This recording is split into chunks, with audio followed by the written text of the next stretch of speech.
Bonjour Église. J'espère que vous avez passé tous une bonne semaine. Il se passe des choses en ce moment, donc j'espère que votre esprit est ouvert et que vous recevez et que vous êtes en feu.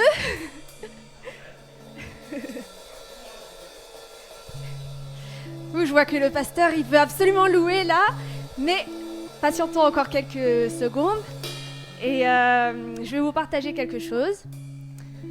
Alors, au début, c'était très clair, je savais parfaitement quoi dire. Et puis, quand j'ai décidé d'écrire ce témoignage, j'avais plus rien. J'avais plus aucun mot. Il n'y avait plus rien qui voulait sortir. Jusqu'à une nuit où il y a un mot qui m'est venu. Et je vais vous le montrer avant de vous le dire. Alors, je vais appeler Bénédicte, si tu veux bien. Viens voir. Vas-y.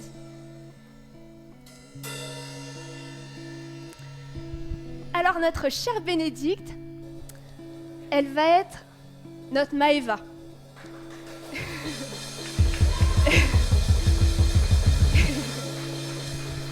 Pourquoi j'ai choisi Bénédicte ? Parce que c'est encore une enfant.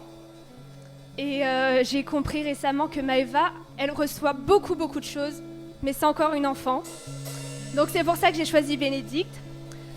Et moi, pardon Seigneur, mais je vais jouer le mauvais rôle. Je vais être le parasite. Alors Bénédicte, tu vas...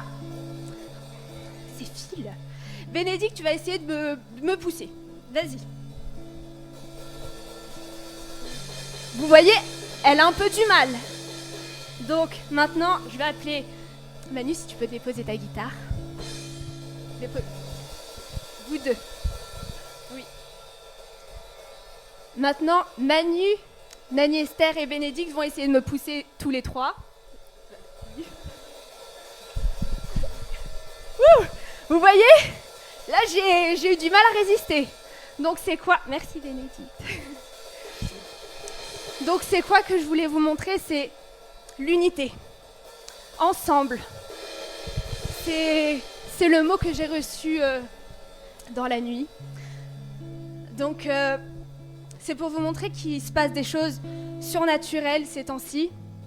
Et si nous ne faisons pas front commun, si nous ne nous battons pas ensemble, je peux résister à Bénédicte. Elle n'a pas assez de force pour pouvoir me battre.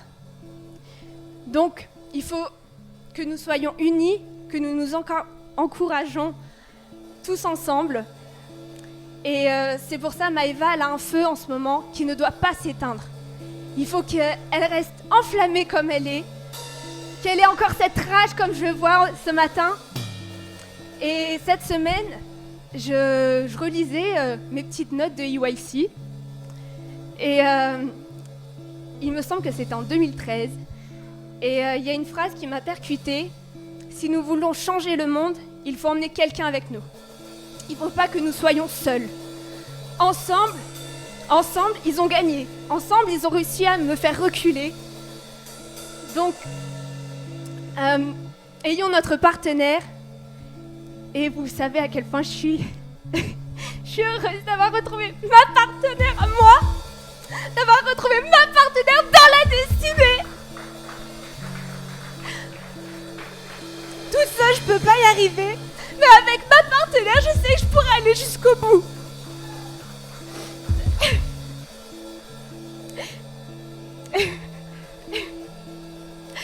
Donc, nous devons pas agir seuls. Nous devons faire les choses.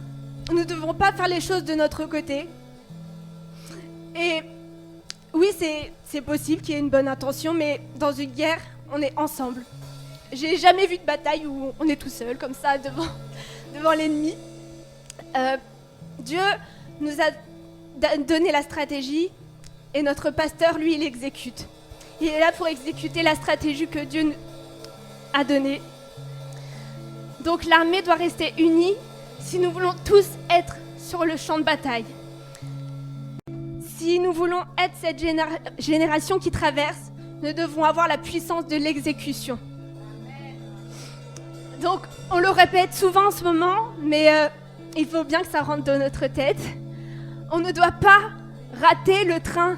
On ne doit pas louper ce train qui va partir tôt ou tard. Donc, si vous avez des petites mises à jour à faire, faites-les.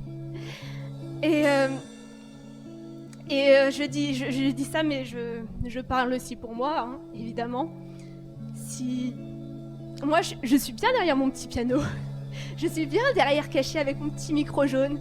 Mais aujourd'hui, je veux qu'on m'entende. Je veux ouvrir ma voix. Et je veux pas que l'ennemi me bloque ou quoi. Parce que Dieu sait que parler devant vous, c'est vraiment quelque chose d'angoissant pour moi. Mais non, cette fois c'est fini. Ce temps où on se tait, c'est fini. C'est l'heure maintenant de se lever, Église, et de faire entendre notre voix.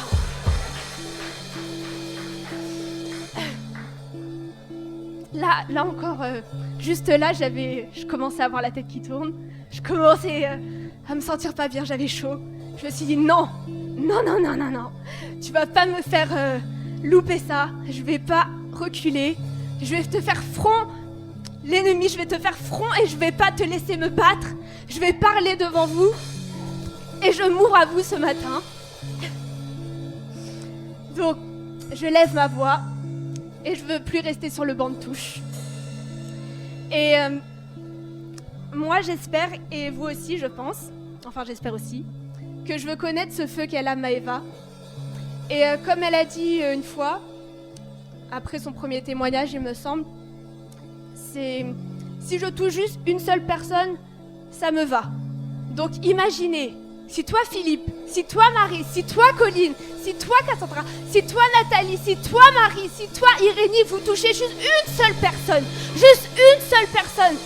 ça va être quoi le dégât? Il va y avoir un dégât. Il va se passer quelque chose si on touche juste une seule personne. Le diable n'est pas prêt. Il n'est pas prêt du tout. Même notre président, il a dit « Nous sommes prêts pour la deuxième vague ». Alors là, ça m'étonnerait. Ça m'étonnerait. Dieu n'agit pas deux fois de la même façon. Là, il va encore toucher d'une autre manière et on va faire « Waouh ». Il y a eu le coronavirus, mais là, la prochaine vague, ça va être autre chose. Et il faut que nous soyons prêts. Ensemble, il faut que nous soyons prêts. Donc, ah oui. Et Dieu aussi, Maëva, il n'a pas commencé avec toi. Mais il continue avec toi. Le pasteur, maman Nicoline ou d'autres personnes, ils ont reçu des choses pour des personnes, pour quoi que ce soit, il y a des années. Et aujourd'hui, toi, tu le reconfirmes cette année. C'est ton moment pour que tu reconfirmes ce qu'on a reçu il y a quelques années. Toi, tu le reconfirmes cette année. C'est pour ça que tu te lèves aujourd'hui. C'est ton année. C'est pour toi. Donc, et c'est écrit aussi dans la prophétie de Papa Jonathan en 2016. J'aime bien rappeler les années pour que vous voyez à quel point ça remonte, à quel point on nous a prévenus, mais on a juste attendu. Donc c'était en 2016 où Papa Jonathan a dit que les témoignages ont traversé les murs. Donc Maëva, ton témoignage, il est allé jusqu'où? En Papouasie? En Papouasie. Il a traversé ces murs ici, il a traversé ce petit pays, cette petite ville, cette petite campagne, il est allé jusqu'en Papouasie. Donc il faut le croire, c'est cette prophétie que Papa Jonathan a reçue, ça se passe maintenant, c'est maintenant. C'est en 2016, on est en 2020 et ça se passe maintenant.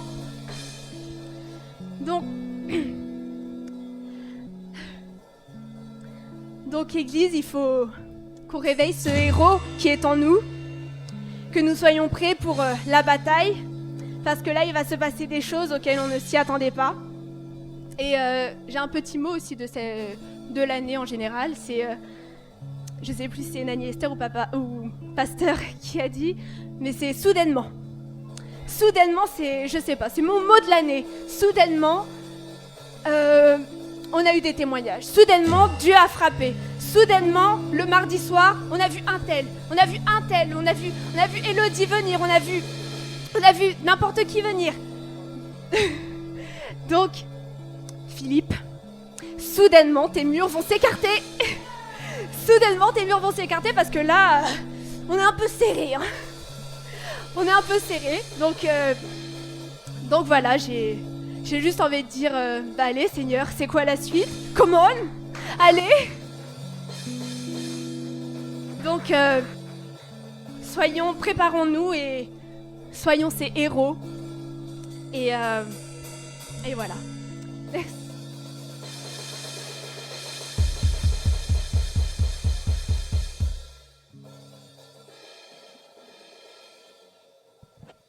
J'ai mon micro perso. Anthony, si tu peux monter un petit peu, s'il te plaît. Merci.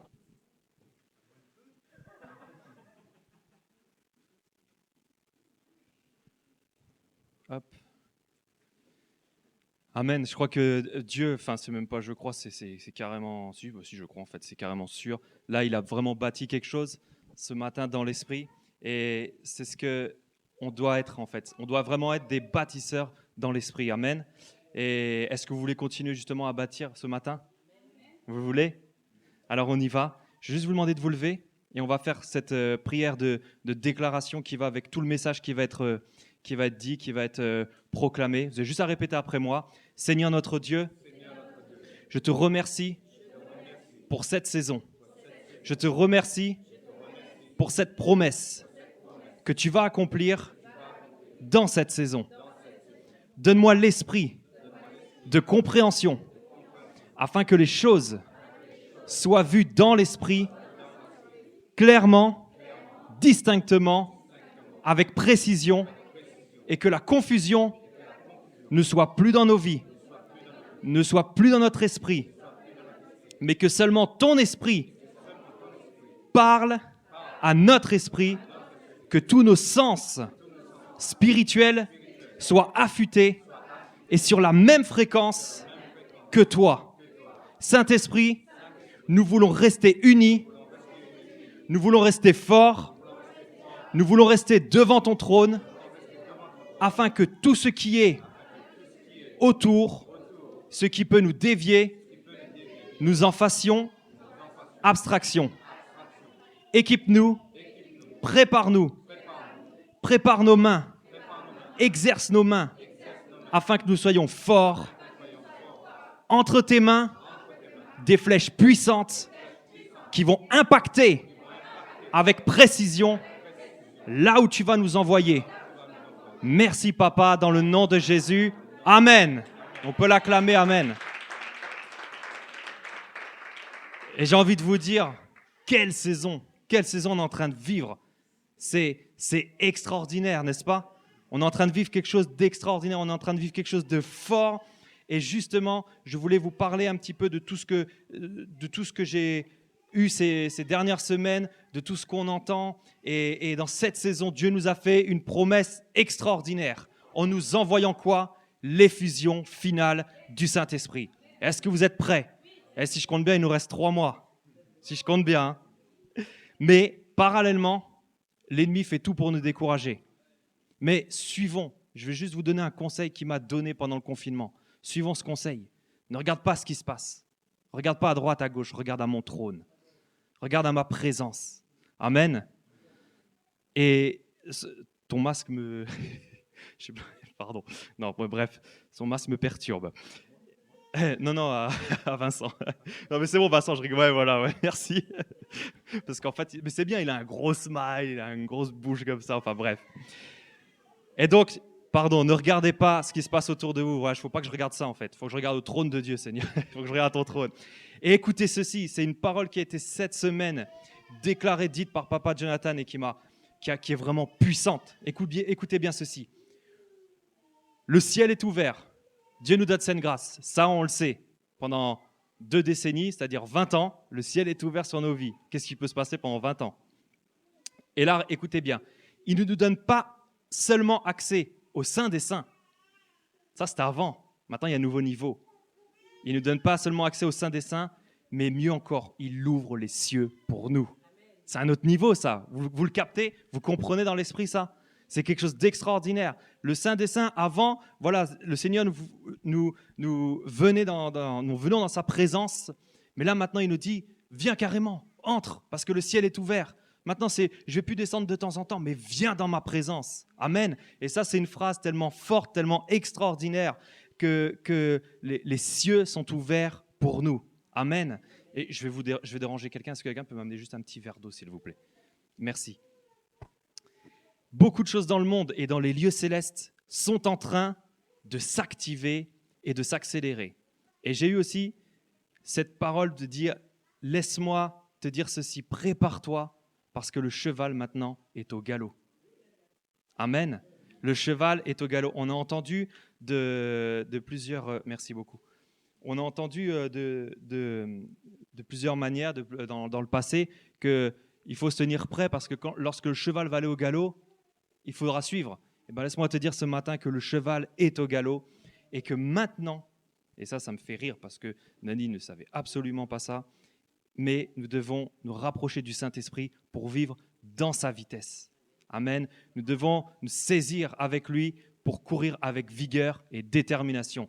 Alors dis à ton voisin, cours avec le Saint-Esprit dans sa vitesse. Amen. Et ça, c'est quelque chose d'extraordinaire parce que le cheval est au galop. Maintenant, tout va s'accélérer et on n'aura jamais autant besoin du Saint-Esprit maintenant que jamais parce que c'est lui qui éclaircit tout, qui connaît tout, qui sonde tout, même le cœur de Dieu. Imaginez, qui peut sonder le cœur de Dieu? Juste lui. Et c'est pour ça qu'on aura vraiment besoin de lui. On va courir dans sa vitesse. Et en ce moment, on entend... moi, j'ai 3 mots ces dernières semaines qui reviennent souvent. Et c'est ce que va apporter mon message. C'est la prière, l'unité et l'effusion finale du Saint-Esprit.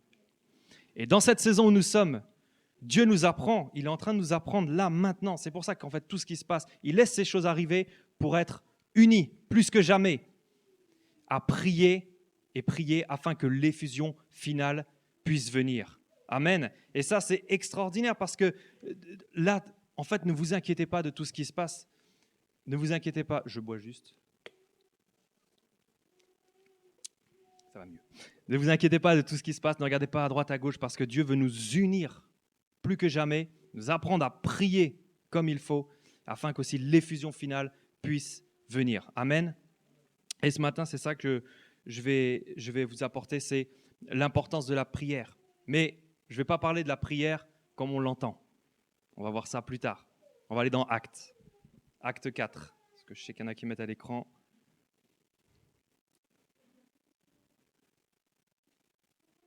Acte 4, à partir du verset 23. Je vais pas, comme je vous dis, je ne vais pas parler de la prière comme on l'entend. Ce n'est pas la prière prier comme on sait le faire. C'est une prière autrement. Est-ce que vous voulez aller dans ce niveau? Est-ce que vous voulez avoir une prière autrement? Une prière à un autre niveau? Acte 4, verset 23. Après avoir été relâchés, ils allèrent vers les leurs et racontèrent tout ce que les principaux sacrificateurs et les anciens leur avaient dit. Lorsqu'ils l'eurent entendu, ils élevèrent à Dieu la voix tous ensemble et dirent « Seigneur, toi qui as fait le ciel, la terre, la mer et tout ce qui s'y trouve, c'est toi qui as dit par le Saint-Esprit, par la bouche de notre Père, ton serviteur David, pourquoi ce tumulte parmi les nations et ces vaines pensées parmi les peuples? Les rois de la terre se sont soulevés et les princes se sont ligués contre le Seigneur et contre son oint. En effet, contre ton saint serviteur Jésus que tu as oint, Hérode et Ponce Pilate se sont ligués afin que dans cette ville avec les nations et avec les peuples d'Israël, pour faire tout ce que ta main et ton conseil avaient arrêté d'avance. On va s'arrêter là pour l'instant. Et donc, la prière, elle fait quoi? La prière, elle envahit l'impossible et rend possible ce qui est impossible. Amen. Ce qui est surnaturel, ce qui est elle envahit en fait ce qui n'est pas naturellement possible pour rendre possible ce qui est impossible. Et que notre Église alors, que nous, la Villa, nous soyons connus justement, nous soyons connus pour la puissance, pour notre puissance de la prière. Elle est trop souvent sous-estimée par les églises et nous avons fait d'elle quoi ? Ça, c'est ce que je vous parlais d'un acte religieux. On a fait la prière un acte religieux. On s'est dit, bah tiens, on va se rassembler le mardi, on va se rassembler le jeudi, on va se rassembler le samedi, on va se rassembler le dimanche et on va prier. Mais ce n'est pas de cette prière-là que je vais parler. C'est une prière qui est encore d'un autre niveau. Amen. Alors la prière, c'est quoi ? C'est une puissante force. Certaines dénominations, ça va parler à certains, parlent du Saint-Esprit comme une force puissante. Vous savez, les témoins de Jéhovah disent que ce n'est pas une personne, ce n'est pas Dieu, c'est une force puissante, une force agissante. Mais ils n'ont pas compris que la force agissante, c'est quoi ? C'est la prière, justement. C'est ce qui rend possible l'impossible. Et plus nous prierons, et plus nous serons surnaturels. Et lorsque nous nous rassemblons, on ne va pas faire un acte religieux pour faire plaisir à Dieu, non. Mais on va se rassembler parce que nous savons que Dieu va prendre part à notre rassemblement. Nous avons décidé de nous rassembler, mais Dieu va agir en conséquence. Peut-être Dieu, comme il nous l'a fait juste avant le confinement, rassemblez-vous le samedi. Voilà, ça c'est un ordre de Dieu, on le fait. Mais Dieu aussi agit de cette manière. Lorsqu'on décide, si par exemple on décide de décaler, je vous donne l'exemple pour que vous compreniez bien, si on décide de décaler la réunion du mardi à mercredi par exemple, d'accord ? Tout le monde me suit ? On décide de mettre du mardi à mercredi. Eh bien, est-ce que vous croyez qu'il y aura le même impact que le mardi ou pas ? Oui, parce que Dieu prend part justement à nos réunions, peu importe le jour, il s'en fiche de ça. Si notre cœur est sincère, si notre cœur est droit, si notre cœur est juste, si notre cœur est vrai, Dieu va prendre part à nos réunions. Amen. Et c'est là aussi où nous devons aller. Et Dieu donc, là où on se rassemble, Dieu va agir en conséquence selon nos besoins. Amen. Et c'est ici une énorme différence entre se réunir, classique, et se réunir par l'esprit. Se réunir en tant qu'homme, et il y a les aigles qui se réunissent. Parce que l'aigle, il voit. L'aigle, en fait, l'aigle, si vous voulez, il est prophétique, lui. L'aigle, il est prophétique. Et c'est ça la grande différence entre se réunir et se réunir par l'esprit. Et je veux juste vous rappeler, avec tout ce qui arrive, avec tout ce qui se passe en ce moment, cette prophétie qui avait été donnée en même temps par Papa Jonathan pendant le confinement, avec l'effusion du Saint-Esprit, tout ça. Il a dit une parole. Le Saint-Esprit entraînera nos mains pour la bataille. Et il n'y a pas, comment dire, il faut qu'il y ait un entraînement, voilà. Il faut qu'il y ait quelque part un entraînement. Un militaire qui part à la guerre, il ne part pas sans entraînement. On le pousse sur le camp où il est en sécurité, voilà, il lui arrivera rien, mais on le pousse, plus psychologiquement que physiquement, quoique les deux vont avec, mais pour montrer l'exemple, il pousse pour qu'il soit prêt sur le champ de bataille quand il y a la guerre.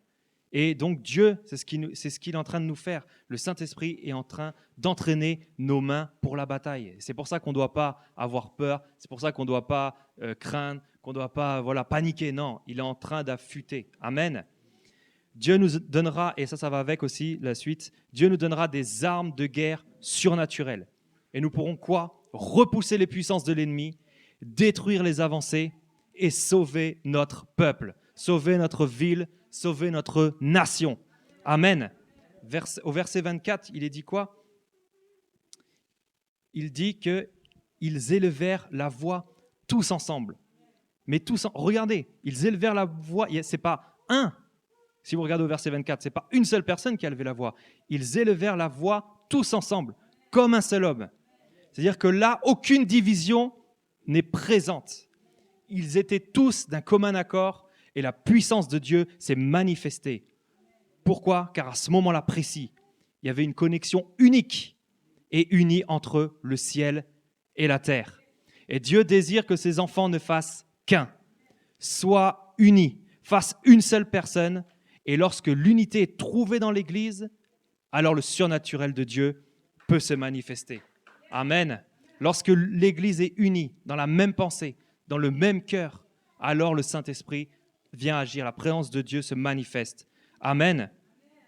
C'est pourquoi Jésus, voulant instaurer cela, lui, il avait compris ça et il a voulu l'instaurer sur la terre parce que c'était jamais arrivé avant. Jésus voulait instaurer cela. Il a dit, vous savez que je vous rappelle juste une chose, que rien n'était refusé par Dieu de ce que Jésus demandait, parce qu'il faisait à chaque fois la volonté du Père. Et il voulait à ce moment précis, et c'est pour ça qu'il a fait cette prière au Père. Il a dit ceci: Père, qu'il fasse un avec moi comme je fais un avec toi. Et ça t'est jamais arrivé avant. Parce que quand nous sommes unis, le Saint-Esprit vient sceller cette union et nous avons la même pensée, le même cœur avec Jésus. Vous comprenez cette dimension ? Elle est énorme. Elle est énorme. C'est-à-dire que lorsque l'on va comprendre vraiment ce moment où on va comprendre, parce que ça, Jésus l'a déjà déclaré sur la terre, il a prié, le Père l'a accepté. Ça s'est passé dans la chambre haute avec les apôtres, ça s'est passé dans le livre des Actes. Et Saint-Esprit vient sceller cela, vient sceller cette union, parce que c'est tellement important. Amen. Ayons la même pensée et le même cœur que Jésus. Vraiment, j'insiste, passez du temps avec Dieu, passez du temps avec Jésus, passez votre journée entière avec Jésus. Acte 4, toujours, et au verset 28. Non, on va reprendre à partir du verset 29, parce qu'on s'est arrêté au verset 28. « Et maintenant, Seigneur, vois leurs menaces, et donne à tes serviteurs d'annoncer ta parole avec une pleine assurance, en étendant ta main pour qu'il se fasse des guérisons, des miracles, des prodiges, par le nom de ton saint serviteur Jésus. Et quand ils eurent prié, le lieu où ils étaient assemblés trembla. Et ils furent quoi ? Tous remplis du Saint-Esprit. Et ils annonçaient la parole de Dieu avec quoi ? Avec assurance. Alors, est-ce qu'il y a timidité avec assurance ? Non. Alors, dans l'église, je ne veux plus entendre « je suis timide, je ne prends pas le micro », vous avez l'assurance. Amen. Et c'est ainsi, à partir du verset 29 à 31, c'est ainsi qu'un nouveau mouvement de Dieu commence, parce qu'ils se tenaient dans la prière et ils étaient quoi ? Unis. Et là, vous voyez où je veux en venir. C'est pour ça que j'ai dit prière, unité et fusion finale. Donc là, ils se tenaient dans la prière tous ensemble, comme un seul homme, unis comme un seul homme. Et la manifestation de Dieu, c'est le mouvement de Dieu, un nouveau mouvement de Dieu, c'est déclaré à ce moment-là. Et nous devons suivre ce modèle-là, ce que je viens de vous lire. Nous devons entrer dans cette dimension de la prière et de l'unité pour que ce nouveau mouvement de Dieu entre dans notre saison. Amen. Et est-ce que vous voulez justement ce nouveau mouvement ? Vous le voulez, les fusions finales, vous voulez que ça arrive ? Moi, je veux que ça arrive. Et qu'est-ce qui arrive ? Le lieu où ils étaient trembla. Alors dis à ton voisin, le surnaturel arrive. Et quoi ? Ils furent tous remplis du Saint-Esprit. Dis à ton voisin, le nouveau mouvement de Dieu commence. Les cieux sont ouverts. Les cieux sont ouverts et cela deviendra de plus en plus fort. Amen. Vous voyez comment c'est là ? Ça deviendra de plus en plus fort. Parce qu'avec Dieu, il n'y a pas de limite. C'est pour cela que je vous dis, le cheval est au galop, courez. Le démarrage, c'est toujours dur. Le pasteur, il peut le dire. Le démarrage dans une course, c'est toujours dur. Il faut faire quelques kilomètres pour vraiment trouver le rythme. Au début, on a commencé à avoir un point de côté, commence à avoir des douleurs. Mais quand le corps il commence à être chaud, là, qu'est-ce qui se passe ? On court, on est bien, on a trouvé notre vitesse de croisière, on va appeler ça comme ça, et on court. Là, le début, c'est un petit peu dur parce qu'on n'a pas encore l'habitude. Mais le Saint-Esprit va être avec nous et va nous faire courir dans la bonne vitesse, à sa vitesse. Amen. Et donc, ça deviendra de plus en plus fort. Et écoutez ça, la puissance de la prière doit revenir dans les églises. La puissance de la prière ne doit pas être simplement dans cette église, mais elle doit être aussi dans toutes les églises. Imaginez l'onction qu'il va y avoir, imaginez la puissance de l'esprit. Et il faut que cela arrive. Et une église, donc du coup, sans prière, c'est une église qui est vaincue. Et nous, on ne veut pas être vaincus. Amen. Nous, on a la victoire. On l'a chanté, j'ai la victoire, j'ai la victoire. Donc, on va être une église de prière. Et là, maintenant, je vais vous parler justement, donc, je vous ai parlé de l'unité, mais là, je vais vous montrer la profondeur maintenant de la prière. On va creuser un petit peu. Nous prononçons la parole et nous prophétisons la parole qui a été reçue. Il ne s'agit pas de simple prière, mais de prière combinant rhéma et prophétique. Et je vais vous donner un exemple. Notre Père qui es aux cieux, que ton nom soit sanctifié, que ton règne vienne. Nous avons eu quoi à ce moment-là? Le réma que Dieu est notre Père. Ok? On a eu ce réma que nous sommes ses enfants et que nous avons part à l'héritage. Puis on va combiner maintenant avec ce que nous avons entendu, que ton règne vienne et que ta volonté soit faite sur la terre comme au ciel. Et on va déclarer maintenant en articulant dans le prophétique afin que cela se réalise. Amen. Est-ce que vous m'avez suivi? Suivez-moi bien. Je vais essayer de redire avec d'autres mots. On reçoit le réma, donc Dieu est notre Père. Notre Père, ok, on est ses enfants. Ça, c'est le réma. On est ses enfants, notre Père, on se prépare, qui est aux cieux, que ton nom soit sanctifié, que ton règne vienne. Là, on voit que Dieu, on a le réma et que Dieu va faire quelque chose. Et donc, on va combiner le réma qu'on a eu, c'est-à-dire que Dieu est notre Père, que nous sommes ses enfants, qui veut nous utiliser pour établir quelque chose sur la terre. Et on va déclarer, on va articuler prophétiquement maintenant que ton nom soit sanctifié, que ton règne vienne. Amen. Là, vous m'avez compris? Ok. C'est ce que je voulais. Du moment que vous me suivez, mais suivez-moi par l'esprit. Suivez-moi pas par simplement mes mots, ma bouche.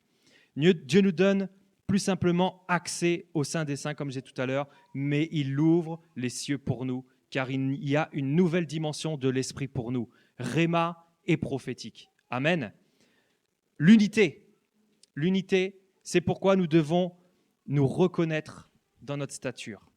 Là, ce que je vais dire, c'est très important pour qu'il y ait l'unité, naisse l'unité physiquement, dans nos cœurs, dans l'Église et spirituellement. Nous devons reconnaître notre stature. Nous devons savoir où nous sommes placés dans notre stature spirituelle, je parle. Je parle toujours en esprit. Je parle pas en... le physique va avec, mais là, suivez-moi dans l'esprit. Nous devons savoir où nous sommes placés selon l'ordre de Melchisédek. Reprenez le CD, reprenez les... Si vous avez oublié, réécoutez à la maison. Selon cet ordre, il y a un ordre, une stature spirituelle dans l'Église. Et l'unité commence quoi? Avec l'ordre. Et là où il n'y a pas d'ordre, il n'y a pas d'unité, parce qu'il y a des ordres. Si nous ne marchons pas en ordre dans nos vies, alignés sur sa parole, et rappelez-vous pendant le confinement ce que je vous ai dit, alignez vos vies, réalignez vos vies, vous vous rappelez? Et il faut vraiment que nous marchons en ordre dans nos vies, alignés sur sa parole, et dans l'ordre établi dans l'Église. Et sans ordre, nous ne pourrons pas être dans l'unité. Je vous donne un exemple. Si demain, et souvent quand on est jeune, c'est ce qui se passe, si demain je reçois une prophétie, est-ce que ça fait de moi un prophète? Si demain, par ma bouche, 100 personnes viennent à Christ, cela fait-il de moi un évangéliste? Si je reçois une révélation de la parole, comme jamais personne depuis la création, j'extrapole, n'a jamais reçu, cela fait-il de moi un docteur? Si par mes mains, Dieu guérit une personne, je reviens juste un petit peu en arrière, là je reprendrai ce point-là. Donc si demain, je reçois une prophétie, est-ce que ça fait de moi un prophète? Répondez avec moi. Si demain, par ma bouche, 100 personnes viennent à Christ, cela fait-il de moi un évangéliste? Si je reçois une révélation de la parole, est-ce que ça fait de moi un docteur? Est-ce que ça fait de moi un apôtre? Non. Je vais vous expliquer pourquoi. Parce que regardez ça. Vous connaissez tous les 5 ministères déclarés dans la Bible: apôtre, docteur, évangéliste, pasteur, prophète. OK? Là, j'ai parlé du prophétique, j'ai parlé de l'évangélisation, j'ai parlé de la révélation de la parole. Mais maintenant, Dieu m'utilise pour guérir une personne. Où est-ce que vous me mettez dans les 5 ministères? Vu qu'il n'y a pas de guérisseur. Vous voyez où je veux en venir? Je vais vous dire par là qu'en fait, dans ces 5 ministères, il n'y en a pas un qui est plus grand que l'autre. Dans ces 5 ministères, il y a justement l'unité. C'est que l'un ne va pas sans l'autre. Mais Dieu va mettre des personnes dans les églises. Parce que vous savez qu'il y a des pasteurs qui peuvent être... Quand je dis pasteur, je dis que Jésus a mis à s'occuper de l'église. Il peut y avoir des apôtres, il peut y avoir les docteurs, comme le docteur Jonathan David, il peut y avoir des évangélistes, il peut y avoir des prophètes, il peut y avoir aussi les pasteurs. Mais chacun va fonctionner dans la grâce qui lui a été donnée. Et là où je veux en venir, c'est que Dieu m'a déjà donné des prophéties. Ok, ça ne fait pas de moi un prophète, pourtant. Dieu m'a déjà permis de guérir des personnes. Bon, ok. Mais si je m'arrête à là, et c'est là le danger en fait où je voulais en venir, si on s'arrête à ce que lorsque Dieu nous utilise dans la fonction, on va dire ça, dans la fonction, dans le don qu'il nous a donné à ce moment-là, on va s'arrêter là. On va s'arrêter là et on va dire c'est bon, c'est ça mon appel. Alors que non. Vous me suivez? Quand Dieu va m'utiliser pour guérir, quand Dieu va m'utiliser pour apporter des gens dans l'église, quand Dieu va m'utiliser pour des révélations de la parole ou d'une prophétie, cela ne va pas faire de moi ce qui est décrit dans ces 5 ministères. Non, ça, parce que ces 5 ministères ont été donnés pour quoi? Pour l'édification de l'église. Mais là, c'est que lorsque nous sommes accomplis en Dieu, on a passé des années d'entraînement, on va parler ça comme ça, là je deviens apôtre, là je deviens docteur, là je deviens vraiment évangéliste, là je deviens vraiment pasteur, là je deviens vraiment prophète.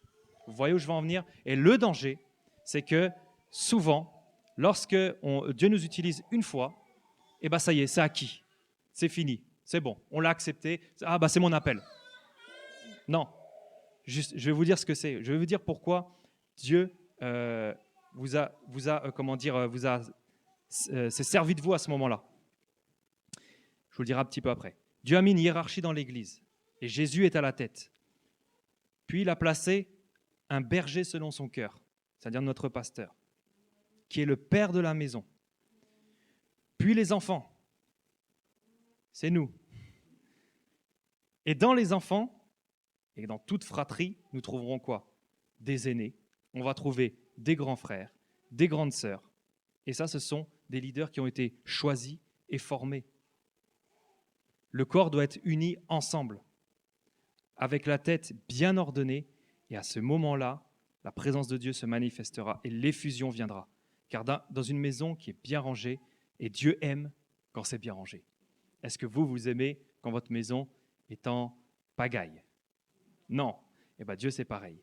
Dieu, il aime quand sa maison, elle est bien ordonnée. Amen.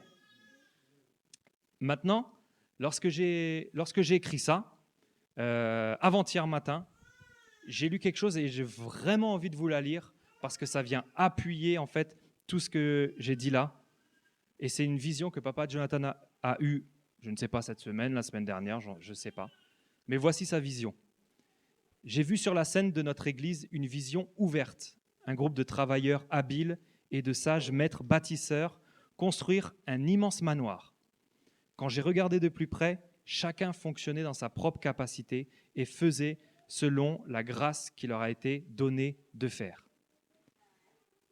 Quand je me suis tourné vers ma droite, j'ai vu 3 petits démons de couleur gris, ressemblant, là il décrit, ressemblant, vous savez, à les singes, je ne vois pas, je n'entends pas, vous voyez, je ne dis pas, voilà. Et bien, il voyait comme ça, il se ressemblait, voulant monter l'escalier sur la scène. Immédiatement, les bâtisseurs se sont transformés en face des démons et les outils de construction qu'ils avaient dans leurs mains sont transformés en épées médiévales. Le démon a dit « Ils n'ont pas le droit de construire ici et je les ai réprimés. » Je reprends ces mots. « Va te faire voir, voici mon territoire. » Immédiatement, les démons disparus. Quand j'ai regardé à nouveau le bâtiment, il ressemblait à l'immeuble ANS. Mais je pouvais voir que la dimension spirituelle construite est tellement plus grande et majestueuse. Il n'a pas été construit avec des briques, mais avec des rochers. Je pouvais voir 2 escaliers de l'extérieur. Il y avait 4 étages sous terre et 3 étages en haut. Le bâtiment ressemblait à une ville fortifiée souterraine. Au niveau souterrain, il y avait toutes sortes d'armes de guerre et de personnes habiles et talentueuses avec une technologie avancée. Il y avait aussi des danseurs qui se réjouissaient et célébraient avec des enfants qui étaient dans la joie. Au milieu de toutes ces célébrations, j'ai entendu une voix bruyante au-dessus de la musique dire « C'est une maison bien ordonnée ». Et je peux vous assurer que quand j'ai écrit ça, bien avant, ça fait 2 semaines, et lorsque j'ai lu ça, j'ai dit « il faut que je la dise », parce que là vraiment, il parle de maison bien ordonnée. Il y a un aspect de notre Église que nous ne savons pas exister et qui doit encore être réalisé. Le surnaturel est en train de pulser pour allumer un feu frais. Là, c'est toujours Papa Jonathan qui parle. Cette saison est la saison pour voir ce que Dieu a déposé en nous. Nous devons contenir et grandir notre homme intérieur et la mesure de sa grâce habilitante sera sur nous. Quand il parle de grâce habilitante, habilité, ça veut dire rendre légalement capable d'exercer certains pouvoirs ou d'accomplir certains actes. Okay?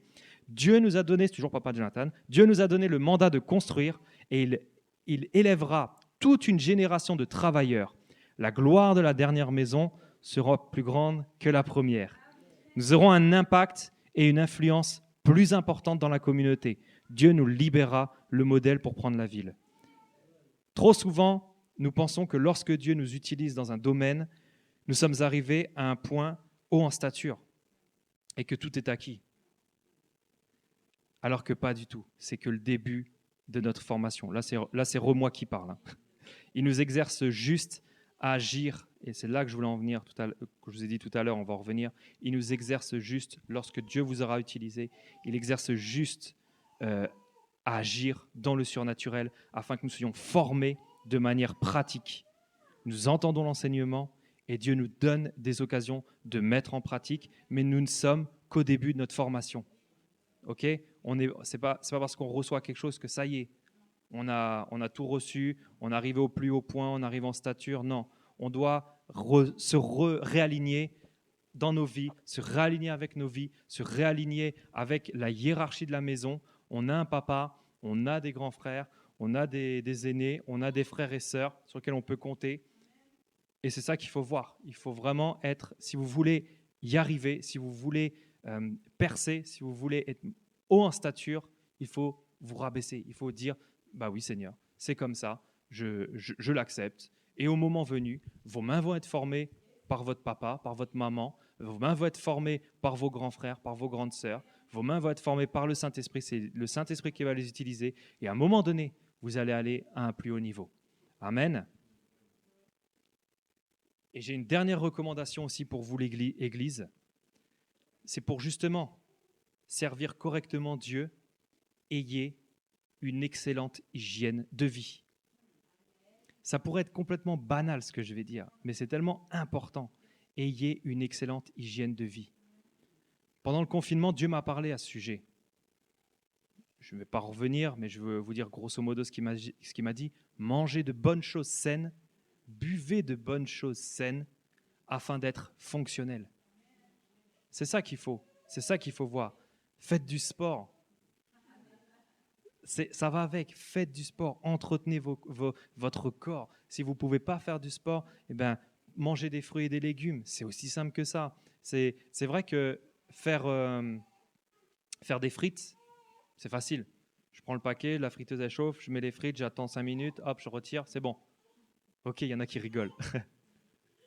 Mais là, après, couper un légume, bon, il y a un peu plus de boulot, mais faites l'effort.